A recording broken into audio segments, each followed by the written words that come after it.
নমস্কাৰ বন্ধুসকল, মই আব্দুল কালাম। আজি পুনৰবাৰ আপোনালোকৰ সন্মুখত কেইটামান অসমীয়া প্ৰশ্নৰ উত্তৰ লৈ আহিছোঁ। আহকচোন আমি জানি লওঁ আজিৰ প্ৰশ্নৰ উত্তৰসমূহ। প্ৰথম প্ৰশ্ন হৈছে, কিমান চনত ইংৰাজসকলে অসমৰ শাসনভাৰ গ্ৰহণ কৰিছিল? ইয়াৰ উত্তৰ হৈছে 1826 চনত। স্বাধীন অসমৰ প্ৰথম মুখ্যমন্ত্ৰী কোন আছিল? ইয়াৰ উত্তৰ হৈছে গোপীনাথ বৰদলৈ। কোনজন আহোম ৰজাই স্বৰ্গনাৰায়ণ নাম লৈছিল? ইয়াৰ উত্তৰ হৈছে চুকাফাই।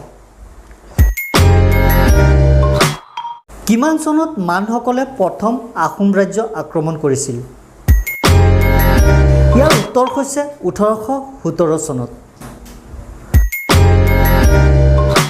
অসম সাহিত্য সভাৰ মুখ্য কাৰ্যালয় ক'ত? ইয়াৰ উত্তৰ হৈছে যোৰহাটত। অসমত ধ্বংসাত্মক ভূমিকম্পটো কেতিয়া হৈছিল? ইয়াৰ উত্তৰ হৈছে 1548 চনত। অসমীয়া ভাষাৰ উদ্ভৱ কেতিয়া হৈছিল? ইয়াৰ উত্তৰ হৈছে নৱম আৰু দশম শতিকাত। বৈষ্ণৱ ধৰ্মৰ মুখ্য অনুষ্ঠানসমূহ কি কি? ইয়াৰ উত্তৰ হৈছে সত্ৰ আৰু নামঘৰ।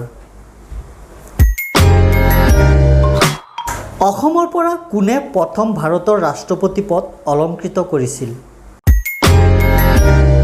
ইয়াৰ উত্তৰ হৈছে ফখৰুদ্দিন আলি আহমেদে। কিমান চনত মহাত্মা গান্ধী অসমলৈ আহিছিল? ইয়াৰ উত্তৰ হৈছে 1921 চনত। অসম বিধানসভাৰ প্ৰথম অধ্যক্ষ কোন আছিল? ইয়াৰ উত্তৰ হৈছে বসন্ত দাস। কিমান চনত অসমত বাংলা ভাষা চৰকাৰী ভাষা হিচাপে প্ৰৱৰ্তন হৈছিল? ইয়াৰ উত্তৰ হৈছে 1837 চনত।